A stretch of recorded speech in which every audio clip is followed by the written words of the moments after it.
What's up, everyone? Welcome to the next lesson. Today we are covering the subject of research. It's a very interesting lesson for us personally. AI gives a whole new way of exploring ideas, making the research process fun and organic. It's not like one-dimensional and linear, but spatial and organic. And you'll see what I mean by that in just a moment. We'll have 3 different lessons on research. Today we'll share some general principles of research and go through our final references, the mood boards and different types of them. It's a chill but fun lesson. The second part is all about doing research in Midjourney. Hands-on practice, we'll dive right into all the tricks and settings to explore anything, sharing some nuggets of knowledge as we go. And the third part of this mini-series is more of a fun bonus lesson. We'll go to Leonardo and Magnific to show you some additional tricks, weird ways to explore the projects even differently. Okay then, let's do this. Okay, so first off, if you're new into concept art, there's a source of infinite knowledge and inspiration about that subject, and that magical place is FZD channel on YouTube. It's a pure goldmine, and you'll thank me later. And one really cool and simple idea we learned from Feng Tzu, I hope I didn't butcher his name, but anyway, is that when creating concept art, any kind of concept art, you don't need to figure out everything on your own. Even though you come up with ideas and designs, those can actually be something that exists, and you just put your own twist on top of it. It can actually be 80-90% of existing stuff that you combine together, and on top of that, you have 10% innovation. So let me explain here. And we'll start with that 80-90% part that's kind of existing. And to do it, we'll use Google. That's right. So we want to understand everything about the Silk Road, Kathmandu, and Tibet, because that's our setting here. We haven't lived there, we haven't spent time there, we haven't talked to local people, so we need to get a level of understanding of this location. We need to know how people are dressed, what kind of terrain there is, what kind of food they eat, and how they travel, and this will be our 80-90%, recreating this place as much as possible. So we naturally start with Google. At this point, we are just Googling and looking for images, educating ourselves. And one of the themes that kept coming up was the cities of the Silk Road. You can see that there are places where merchants and pilgrims arrive, serving like a cultural or trade hubs. That was an aspect that perhaps interested us even more than the architecture itself. But when it comes to architectural inspirations, Tibet definitely left a strong mark, especially the Potala Palace in Lhasa. Beautiful place, love to go there somewhere, but anyway. We love how those structures function on top of the mountain, how all those multi-story, multi-level and multi-layered buildings function together. It's very distinctive. We also had something on the opposite end. We found some references, as we are just Googling, we are coming across different happy accidents, and we saw those Burmese forms. We didn't even know about them 10 minutes ago, and now we are seriously considering them. Something more organic, blending with the surroundings, almost like growing mushrooms. And what we liked about it is that they feel like they have existed here for 1,000 years. So yeah, layer upon layer, this gives a totally different feeling and we could perhaps take from it. So you can literally use those forms, and that's what we meant by 80-90% existing designs. And moving on, we are even getting inspired by more things. We also consider Kathmandu with this Nepalese architecture. It's something we can use in a more straightforward fashion. We can get inspired how all those facades form a city. We can build similar facade compositions. So yeah, lots of different stuff that you can just, okay, I decide about this one and I go with it. And as a last part of traditional research, we analyze the work of other artists. And here I want to point that out, don't blatantly copy. If you cannot look and not copy, just stick with Google. That's more than enough. In our case though, we want to highlight one artist. His name is Max Bedulenko. I think it's definitely worth highlighting his work because he had a series of images that somewhat originated from Silk Road as well. He created fictional places and structures. It's quite busy. That gives us more confidence that our direction is something that keeps giving and it's worth exploring as an artist. So that's about it for the first part of our research. If you're not used to doing research, just think about it as packing your mind with cool ideas. As simple as it is. Explore, take it easy, let the ideas grow. The more you see and know, the faster and better you design. Moving on, Googling and scrolling through Pinterest is great, but it has a lot of problems as well. it could be frustrating, especially if you are looking for some cool compositions, like color palettes, lighting modes, motifs, and things like that. You might spend hours looking for something, it might not even be there, and you'll get frustrated and discouraged real fast. Makes me kind of wonder, how many cool projects have we lost to fruitless Google research? But anyway, here's where AI research kicks in. We used Midjourney for the next part of our research. We got many interesting references. You'll see how we generated those in the practical lesson, the next one. But I think there's already a lot of ground to cover here. So I think it's nice to have the bigger picture first and then go through how we did them. So yeah, let me walk you through some cool aspects that are hidden behind this visual mess. And color is something that I personally like to think about at every stage of project. I love to ask myself questions, whether I am on the right track, and kind of understand the components, either lightness, hue, saturations, like what should I change and what should I implement to change my color palette. And I want to show you something. We are in DaVinci Resolve, and don't worry, you don't need to have any knowledge of it, but it has a nice feature to visualize color, and I'll take advantage of that. We have a few different inspirations to discuss, and as I click through them, I see that these color scopes change. And without getting too technical, on the right side, there's a brightness chart, something like an advanced histogram. We see that different images have different brightness levels, and that's why the graph changes.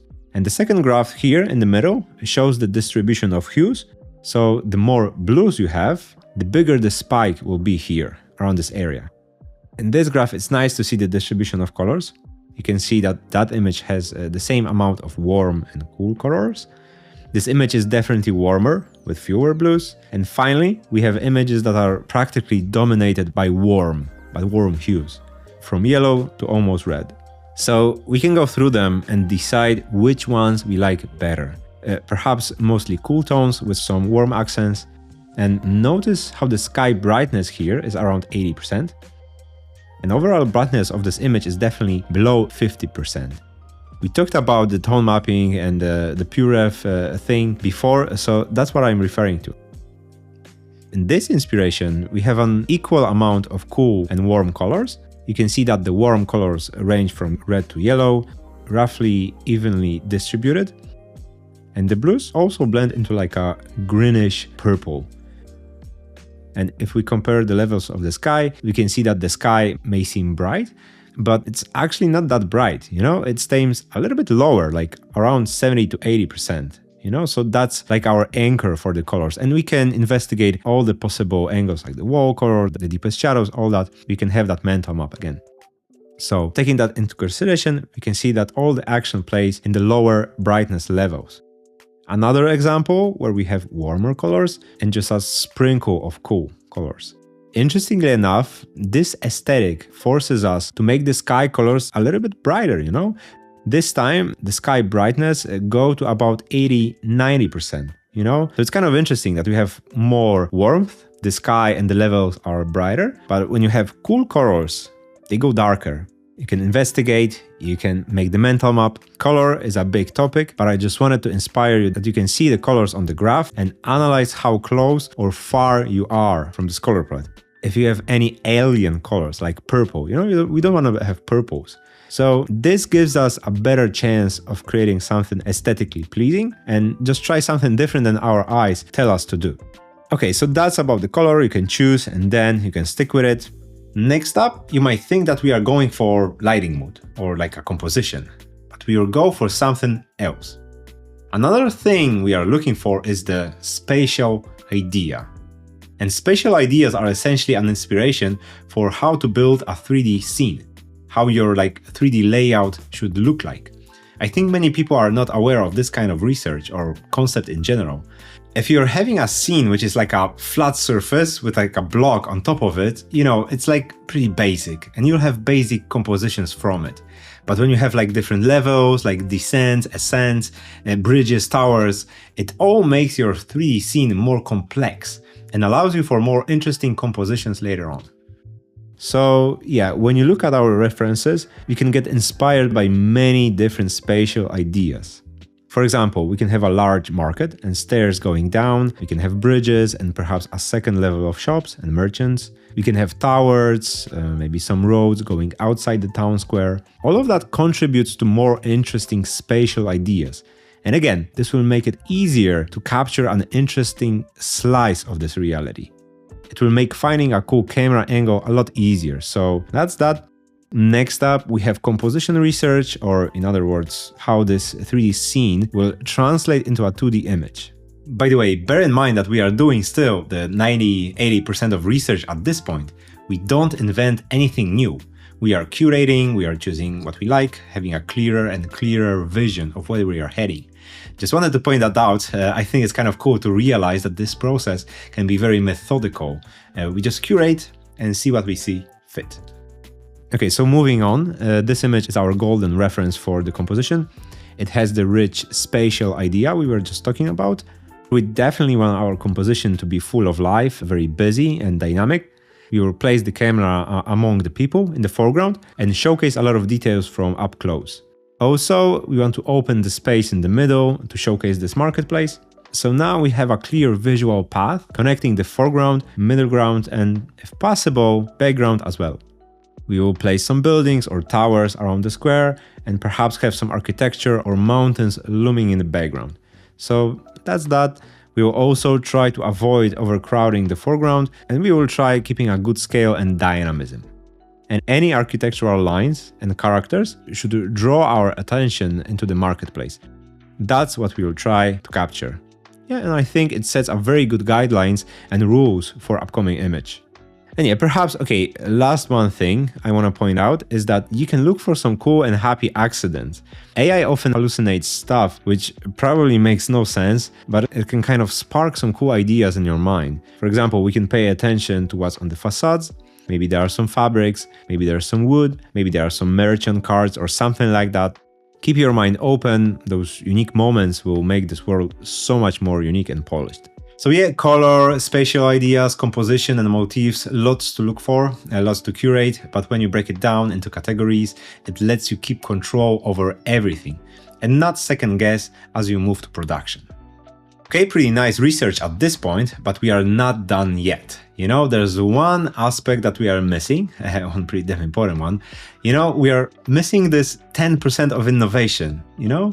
Even though if we stop here, I think we will have a powerful image, but I think we can push it a little bit further. And in our case, we would go for something that will fit those assets that we started with. But the problem is, we cannot just slap them randomly. I mean, we could, but it would feel a little bit out of place. So we will be more diligent and ground them in this reality. And let me show you what I mean here. This is another mood board we created. It looks absolutely chaotic, but there's a way to this madness. Basically, we blended together multiple images from Midjourney, we blended clay renderings, and yeah, we will walk you through the whole process, how to create such a mood board in 2 lessons from now. But again, let me walk you through some cool aspects that are hidden here. And already I want to say that this is not a ready-to-go solution, but more like a melting pot of ideas, of how those assets can function. We can use some motifs and we might not. We should decide later, but we can get inspired, and this is when we innovate. So we need to be extremely flexible with it.